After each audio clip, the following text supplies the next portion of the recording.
Je sais que tu veux devenir une femme organisée. C'est un objectif qui te tient à cœur et pour lequel tu as mené pas mal d'actions. Tu as essayé des astuces ici et là, mais chaque fois tu te retrouves au même point de départ. Tu n'avances pas, tu ne sais pas par quoi commencer et tu te retrouves complètement perdu. Dans la vidéo d'aujourd'hui, je vais te partager 5 erreurs qui t'empêchent de devenir une femme organisée et comment tu peux les corriger. Parce que ces erreurs-là, et oui, je les connais très bien. Si tu me découvres au travers de cette vidéo, je suis coach Prisca, coach de vie certifié. Ma mission, c'est d'aider les femmes à reprendre le contrôle de leur vie grâce à la planification et à l'organisation. Ces 5 erreurs, je les connais par cœur parce que je les ai pratiquées et repratiquées pendant un bon moment jusqu'à ce que petit à petit, je comprenne là où les choses ne fonctionnent pas bien et que je corrige au fur et à mesure. Alors, si tu veux vraiment devenir cette femme posée, organisée, structurée, qui atteint tous ses objectifs, prends ton bloc-notes et c'est parti. Avant de commencer, qu'est-ce que c'est qu'une femme organisée? Une femme organisée, c'est une femme qui sait ce qu'elle veut, qui sait où elle va et qui sait comment y arriver. Pour vraiment définir ça de façon très simple. Une femme organisée, c'est une femme qui sait ce qu'elle veut dans la vie. C'est une femme qui sait où elle va et qui sait comment y arriver. Pour devenir cette femme organisée-là, et bien évidemment, il y a des choses que tu dois éviter de faire. Souvent, tu as de bonnes intentions, tu es bien intentionné et tout ça, mais ça ne suffit pas. La première erreur, c'est le perfectionnisme. Cette erreur-là, moi-même, je continue de lutter un peu ou quoi avec ça.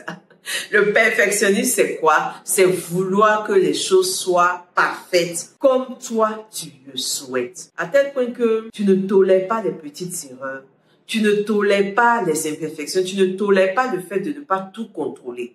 Ça fait que quand tu vois que les choses ne se déroulent pas comme tu le veux, tu laisses tomber, tu abandonnes. Toi, dans ta tête, si c'est pas bien fait, alors on laisse tomber. Tu ne sais pas te contenter d'une version suffisamment satisfaisante pour avancer sur tes projets et tes objectifs. Et ça, c'est quelque chose que tu dois corriger. Parce que non seulement ça fait que tu es dur avec toi-même et tu es dur avec les autres et tu es très critique avec toi-même. Tu ne tolères pas tes erreurs, tu ne tolères pas tes imperfections, tu te juges et tout ça dans ton cerveau, ça fait trop de choses. Tu peux pas devenir une femme organisée si tu es si acharné sur la perfection. Tu dois apprendre à lâcher prise. Tu dois apprendre à tolérer un certain nombre de choses. Tu dois accepter le fait que les choses ne soient pas toujours comme tu veux qu'elles soient. Et tu dois apprendre à avancer avec des versions acceptables de ce que tu veux. Par exemple, tu veux faire le ménage dans ta maison, mais tu n'arrives pas à te contenter d'arranger une petite pièce. Tu te dis que tu dois arranger toute la maison en même temps, les rideaux, la chambre des enfants, votre chambre, les jouets et tout ça. Et donc, ça fait que tellement ton cerveau te dit que ça peut être parfait en même temps, tout doit être fait en même temps, tu finis par ne pas faire ça. Alors que non, commence par nettoyer une pièce. Satisfais-toi d'avoir nettoyé une pièce. Demain, nettoie la deuxième pièce. Ainsi de suite. Tu vas voir que au fil des jours qui passent, chaque pièce, comme un puzzle, est en train de se mettre en place. La deuxième erreur, ça aussi, ça m'a un peu fatiguée, c'est le fait de vouloir tout faire toute seule. C'est-à-dire que tant que c'est pas toi qui le fais, alors ce n'est pas bien fait. Tu es au four et au moulin. Tu es sur tous les fronts. Tu es dans toutes les batailles. Tu ne sais pas déléguer. Tu ne sais pas compter sur les autres. Tu ne sais pas te faire aider. Tu ne sais même pas demander de l'aide. Tu veux réaliser des choses, tu veux atteindre tes objectifs. C'est bien fait quand c'est toi qui le fais. Mais en même temps, tu dois être réaliste sur le fait que tu ne peux pas tout faire. À partir du moment où tu ne peux pas tout faire, tu as besoin de te faire aider. Tu penses aussi que demander, c'est déranger. Au lieu de demander de l'aide, tu préfères t'asseoir dans ton coin et souffrir. Mais pourquoi tu fais ça? Le résultat de ça, c'est quoi? C'est que, étant donné que tu es fatigué, tu deviens facilement irritable.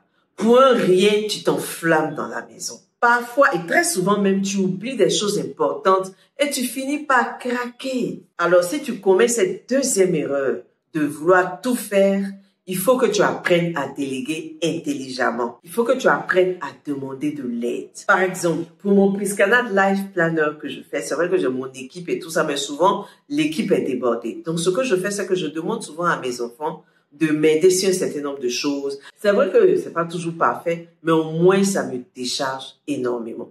Donc tu dois apprendre à déléguer les parties du projet, de l'objectif qui, même si elles ne sont pas faites comme tu le veux, ne peuvent pas mettre à mal le projet. La troisième erreur, c'est penser que le repos est une perte de temps. Tu es tout le temps en train de courir dans tous les sens et tu n'as même pas un temps pour souffler. Tu n'as même pas un temps pour te poser, pour penser à toi-même, à tes objectifs, à ta vie, à ta santé, à ton bien-être mental et physique. Tu n'as pas le temps. Tu es dessus tous les fois, tu es tout le temps en train de courir. Et même quand tu dois te reposer encore, tu trouves des raisons de travailler. Il y en a même qui culpabilisent parce qu'elles se reposent. Il y en a qui culpabilisent parce qu'elles prennent du temps pour elles-mêmes. Vrai ou faux? Tu continues alors que tu es épuisé en te disant que tu seras plus tranquille après. Mais la tranquillité n'existe pas. Je me suis dit que quand mes enfants allaient être un peu plus grands, j'allais commencer à être tranquille. Je ne suis toujours pas tranquille. Cette tranquillité que tu espères là,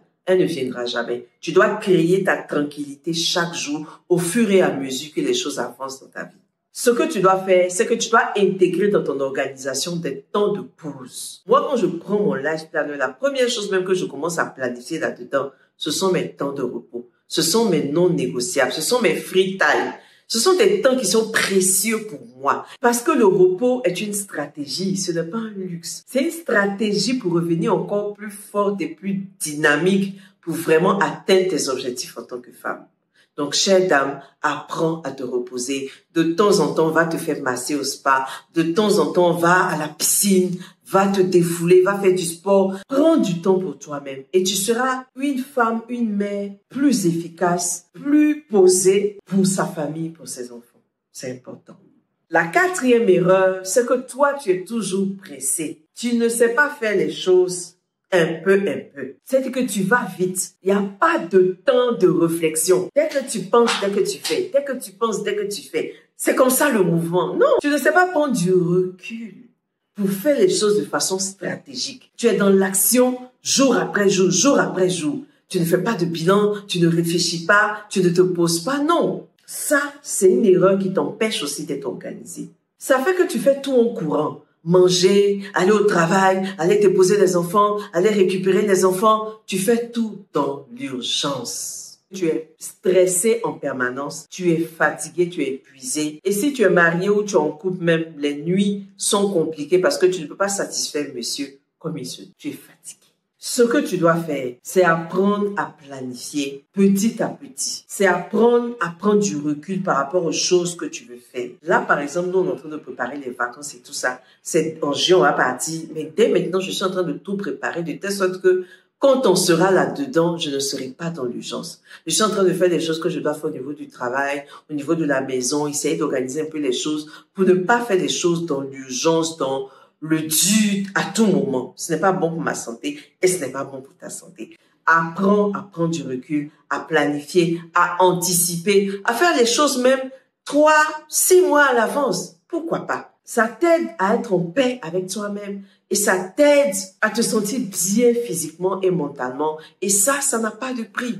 La dernière erreur, et celle que je vois mais tout le temps, c'est que tu dis oui à tout. Tu dis oui à toutes les sollicitations, oui à toutes les demandes. C'est-à-dire que tu es la mère Teresa, entièrement disponible pour le monde entier et jamais disponible pour toi-même. Tu acceptes toutes ces demandes-là parce que tu veux faire plaisir ou bien parce que tu ne veux pas décevoir. Comme tu ne sais pas dire non et que non est compliqué pour toi, alors tu dis oui malgré toi-même. Et souvent, tu dis oui, même quand ton agenda est débordé. En 2025, là, tu as un stade de ta vie, tu dois commencer à penser à toi. Tu dois pratiquer ce qu'on appelle l'égoïsme sain. Tu dois penser à toi d'abord avant de penser à toute autre chose. Parce que si tu n'existes plus, toutes ces autres choses-là ne vont plus exister. Donc, c'est toi qui es la personne la plus importante.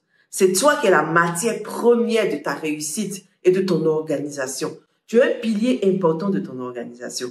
Donc, tu dois apprendre à sécuriser ton temps, à sécuriser ton énergie, à sécuriser ta vie. Tu ne peux pas te permettre de t'oublier, de t'étouffer parce que tu veux faire plaisir à quelqu'un. Non, même à tes enfants, même à ton époux. Non. Tu passes en première position.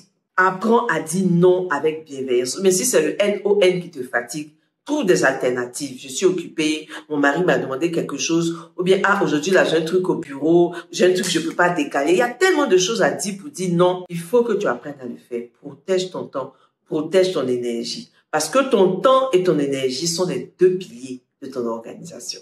Alors, pour récapituler tout ce que j'ai dit, première erreur, le perfectionnisme. Deuxième erreur, ne pas demander de l'aide. Vouloir tout faire toute seule. Troisième erreur, penser que le repos est une perte de temps. Quatrième erreur, être toujours pressé, être toujours dans l'urgence. Et dernière erreur, dire oui à tout. Dis-moi dans les commentaires quelles sont les erreurs que tu commets. Est-ce que tu te retrouves dans tout ce que j'ai dit? Est-ce que ça t'a aidé? N'hésite pas à poser des questions et même à partager avec moi tes expériences par rapport à ces différentes erreurs. Je pense que ça va nous aider toutes à grandir. Abonne-toi aussi pour plus de conseils sur l'organisation et la planification. Et d'ici la prochaine vidéo, prends soin de toi.